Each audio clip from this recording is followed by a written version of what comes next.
Good morning all of student. और आप लोग ठीक होंगे, मैं ऐसी आशा करता हूँ। नेक्स्ट टॉपिक है आपका स्पेक्ट्रकल सीरीज। स्पेक्ट्रकल सीरीज़ का जो अध्ययन किया है ये साइंटिस्ट थे बाबर। उन्होंने क्या किया है, डिस्चार्ज ट्यूब थी, उस डिस्चार्ज ट्यूब में उन्होंने हाइड्रोजन एटम भरा। उसके बाद वहाँ पर उन्होंने देखा कि यहाँ पर जो हमें जो सीरीज़ प्राप्त हो रही है, काली काली पट्टियाँ जो दिखाई पड़ रही हैं, जिनकी जैसे मान लीजिए हमारी एच अल्फा है तो कितनी 65 63 एंगस्ट्रॉम हुआ, एच बीटा है 48 61 एंगस्ट्रॉम। इस तरह से आपको क्या है, इनफाइनाइट तक आपको ये सीरीज़ दिखाई पड़ी काली काली पट्टी के रूप में। जैसे जैसे और आगे बढ़ते जाएंगे तो वैसे पास पास ये हमारी जो है ये सीमाएं, जो वेवलेंथ वाली पट्टियां जो होंगी वो आपको दिखाई पड़ेंगी। इसके बाद यहाँ पर जो अध्ययन किया था स्पेक्ट्रल सीरीज में वो बामर ने किया था। यहाँ पर उन्होंने जो पृथक पृथक जो चमकीली रेखाएं यानी दिखाई पड़ी थी, उन्हीं को उन्होंने H beta, H gamma, H delta नाम रख दिया था। तो इसी उनके जैसे जैसे क्या हुआ कि उनके बीच की जैसे दूरी नियमित रूप से घटती रहती थी, तो ये रेखाएं जो एक श्रेणी के सदस्य के रूप में इन्हें हम बामर की सीरीज़ कहते हैं। क्या कहते हैं? बामर की सीरीज़। बामर ने सन 1885 में उन्होंने फाउंड किया कि जो वेवलेंथ है उनके लिए एक रिप्रेजेंटिंग फार्मूला लिया है कि 1/λ is equal to R bracket 1/2 square minus 1 square. तो ये बामर ने फार्मूला लिया था। तो यहाँ पर क्या हुआ था कि जो हमारा इससे पहले हम लोग पढ़ चुके हैं कि जो एनर्जी लेवल में पढ़ा था, वहाँ पर हमने क्या पढ़ा था कि 1/λ is equal to 1/λ is equal to 1/n1 square minus 1/n2 square. तो यहाँ पर क्या है कि जैसे बामर है तो यहाँ पर n1 की जगह क्या 2 स्क्वायर हो जाएगा, और जो n2 था वहाँ पर हमने n ले लिया। n जो है हम मतलब इंक्रीजिंग ऑर्डर में बढ़ते रहेंगे, 3 4 5 इस तरह से हम लेंगे। जो r जो है यहाँ पर रिडबर्ग कांस्टेंट है। रिडबर्ग कांस्टेंट की जो वैल्यू है 1.097 इंटू 10⁻7 मीटर इनवर्स। यहाँ से जो हम लोग आगे बढ़ते हैं, जैसे n बराबर 3 है तो यानी एच अल्फा लाइन्स हो जाएंगी। अगर n बराबर आपको 4 मिला है तो यानी एच बीटा हो गया। अगर n बराबर 5 है तो ये आपकी एच गामा लाइन्स हो जाएंगी। तो यहाँ से बामर फिर क्या हुआ, जो इस हाइड्रोजन स्पेक्ट्रम में सभी लोगों ने अध्ययन किया, जैसे लाइमन है, बामर हैं, फुंड हैं, पाइसन हैं, इन सभी लोगों ने अध्ययन किया। तो यहाँ पर उन्होंने जिन लोगों ने अध्ययन किया, जितने वेवलेंथ के बीच में अध्ययन किया, ठीक है, तो उसी को उन्होंने लाइमन सीरीज कह दिया।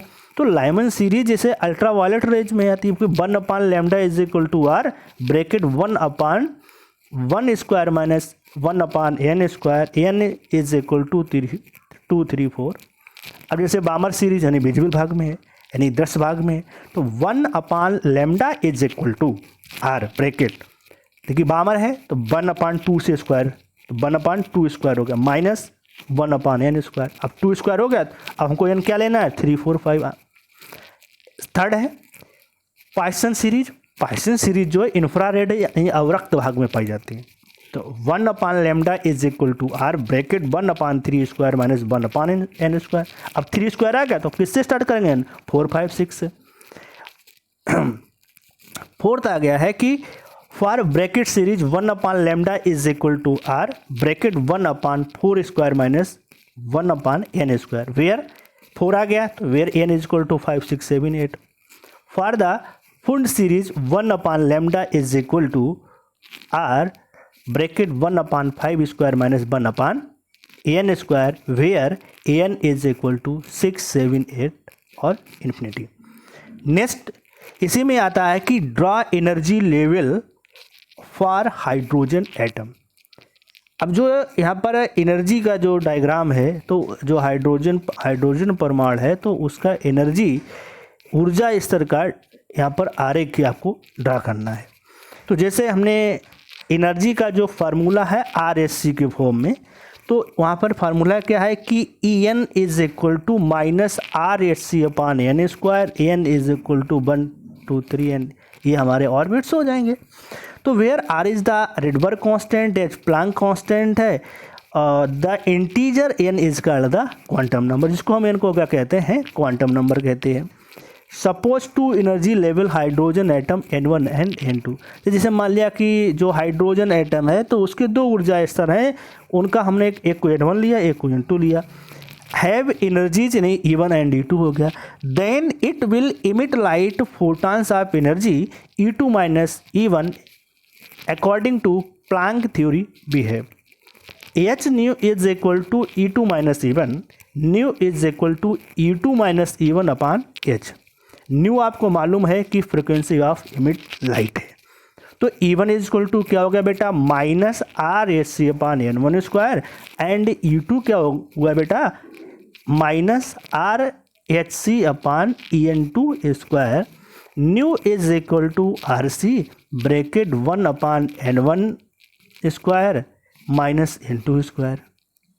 ठीक है बेटा, कोई दिक्कत नहीं है। अब बेटा हम लोग यहाँ से क्या करते हैं कि जो न्यू है क्या है C अपान लेमडा, तो C अपान लेमडा करेंगे तो C कैंसिल हो जाएगा, तो 1 upon lambda is equal to R bracket 1 upon N1 square minus 1 upon N2 square. The quantity 1 upon lambda is called the wave number. All the series found in the hydrogen spectrum are explained by this equation. अब देखिए यहाँ से हम लोगों ने ये जो किया है कि यहाँ पर लाइमन सीरीज है, फुंड सीरीज है, लाइमन बामर फुंड, तो यहाँ पर जैसे ये हमारा एनर्जी लेवल लाइमन का हुआ, ये बामर का हुआ, और ये पाइसन का है, ये ब्रैकेट का है, ये फुंड का है। तो जैसे एनर्जी हमारी क्या थी R माइनस RHC अपान N स्क्वायर, यानी फर्स्ट ऑर्बिट के लिए हो गया लाइमन के लिए, तो यहाँ पर N क्या हो गया 1 हो गया, यहाँ N क्या हुआ 2 हो गया, यहाँ N क्या हुआ 3 हो गया, यहाँ N क्या 4 है, यहाँ N क्या 5 है। तो ये हमने यहाँ पर रख दिए। जब भी यहाँ पर क्या होगा कि जैसे लाइमन की बात आएगी तो यहाँ पर जितनी भी लाइन्स हैं वो इन्फिनिटी तक हैं। तो जैसे पहली लाइन ये हमने N2 से ली, फिर ये N3 से ली, फिर ये N4 से ली, फिर ये N5 से ली, इसी तरीके से हम अनंत तक इस तरह से लाइमन तक आएंगे। तो ये जो भी लाइनें आएंगी ये सब आपकी क्या होंगी लाइमन सीरीज की होगी। ये आपका एनर्जी लेवल किसका डायग्राम होगा, ये आपका लाइमन सीरीज का हो गया। अब हम जब n बराबर 2 तक आएंगे, सिर्फ कहाँ तक आएंगे n बराबर 2 तक ही आएंगे। तो जैसे ये N1 होगा, फिर यहाँ से इसको N4 से आए, फिर N5 से आए, तो ऐसे ऐसे हम लोग यहाँ पर कहाँ तक आएंगे, यहाँ तक आएंगे। मतलब यहाँ पर एमिट होने के बाद क्या है जो आएगा, मतलब जैसे जब तक उसके पास अतिरिक्त ऊर्जा रही तब तक वो ऊंची कक्षा में गया, उसके बाद फिर उसी कक्षा में आ जाएगा। तो ये चीज़ें यहाँ पर इसे पाइसन भी है वही हो, इसी तरीके से हो जाएगा, इसी तरीके से बामर में भी होगा। ठीक है, तो ये चीज़ें आपको यहाँ पर ध्यान देने की है। ठीक बेटा, जैसे ये लाइन है ये आपके इमिट हो रही हैं, ठीक है बेटा, इस तरह से उत्सर्जन हो रहे हैं। ठीक है, ऊंची कक्षा से नीची कक्षा में।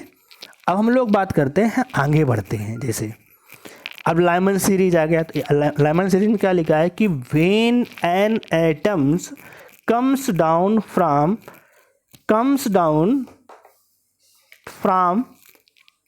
some energy, some higher energy level to the first energy level, any lowest energy level, the wavelength of these lines 1 upon lambda is equal to R bracket 1 upon 1 square minus 1 upon n square, where n is equal to 2, 3, 4। Reason क्या होगा बेटा, जैसे आपसे पूछा जाएगा which is of the Lyman series point, आप क्या लिखेंगे the ultraviolet. The longest wavelength कितनी है यहाँ पर है, लॉन्गेस्ट वेवलेंथ है वो यहाँ पर कितनी है बेटा 1216 एंगस्ट्रॉम। जो शॉर्टेस्ट वेवलेंथ है वो आपकी उसको कहते हैं 912 एंगस्ट्रॉम। अब बात हम लोग करते हैं बामर सीरीज की। तो बामर सीरीज क्या, when an atom comes down from some higher energy level to second energy level. तो n1 कितना हुआ 2, n2 बराबर हम 3, 4, 5 रखेंगे। तो 1 अपान लेमडा r ब्रैकेट 1 अपान 2 square minus 1 upon n square, तो n बराबर क्या हो जाएगा 2 हो गया, तो 3, 4, 5 रखेंगे। तो ये हमारा जो बामर है वो किस में बेटा है, ये जो है हमारा विजिबल पार्ट में है। तो longest wavelength n is equal to 3 पर कितना हो जाएगा 65-63 एंगस्ट्रॉम होगा। शॉर्टेस्ट वेवलेंथ जो है ये हमारी कहाँ पर आएगी, ये शॉर्टेस्ट जो वेवलेंथ है वो 36-46 एंगस्ट्रॉम है। इसके बाद हम बात करते हैं पाइसन सीरीज, पाइसन सीरीज की। तो इसमें भी हम वही लिखेंगे, when an atom comes down from some higher energy level to the third energy level. तो n1 इज इक्वल टू 3 हुआ, n2 इज इक्वल टू 4, 5, 6। तो 1 upon lambda is equal to R bracket 1 upon 3 square minus n square. तो n क्या हो गया, n is equal to 4, 5, 6, 7 and so on. अब बात हम लोग करते हैं ब्रैकेट सीरीज की। ब्रैकेट सीरीज में बेटा क्या है कि when an atom comes down from some higher energy level to the fourth energy level. तो n1 क्या हुआ, 4, n2 5, 6, 7 ले लेंगे। तो 1 upon lambda R bracket 1 upon 4 square minus 1 upon n square, where n is equal to 5c। तो ये किस भाग में है, यानी किस रीजन में है, तो ये आपका इंफ्रारेड में है। अब बेटा फिफ्थ की बात होती है आपकी फूड सीरीज की। तो when an atoms comes down from the higher energy level to fifth energy level, n1 is equal to 5, n2 5, 6, 7। तो 1 upon lambda is equal to R bracket 1 upon 5 square minus 1 upon n square, n is equal to 6, 7, 8। तो ये बेटा यहाँ से ये आपका topic complete हुआ। अब जो है आप लोगों से एक बात और कहनी है कि आप लोग इस एटम्स चैप्टर से जो बोर्ड एग्ज़ाम में आएगा, ये आपको कम से कम 5 और 6 मार्क्स आपको दिलाएगा। ये टॉपिक बहुत ही इम्पॉर्टेंट है जो हमने आज पढ़ाया आपको। इससे क्वेश्चन आपको आना स्वाभाविक है, ऐसा कभी जाता नहीं है कि इसमें इससे क्वेश्चन ना आए। इससे हमेशा क्वेश्चन आएंगे और इसके न्यूमेरिकल्स भी बहुत पूछे जाते हैं। इसके न्यूमेरिकल्स जो हैं बहुत पूछे जाते हैं, इस बात को विशेष ध्यान रखें। और आज की क्लास समाप्त होती है। समाप्त होने से पहले एक बात मेरी और सुने, चैनल को लाइक सब्सक्राइब करें, चैनल को लाइक सब्सक्राइब करें। चैनल का नाम फिजिक्स का ज्ञान वरुण सर, और हम आपसे विदा लेते हैं।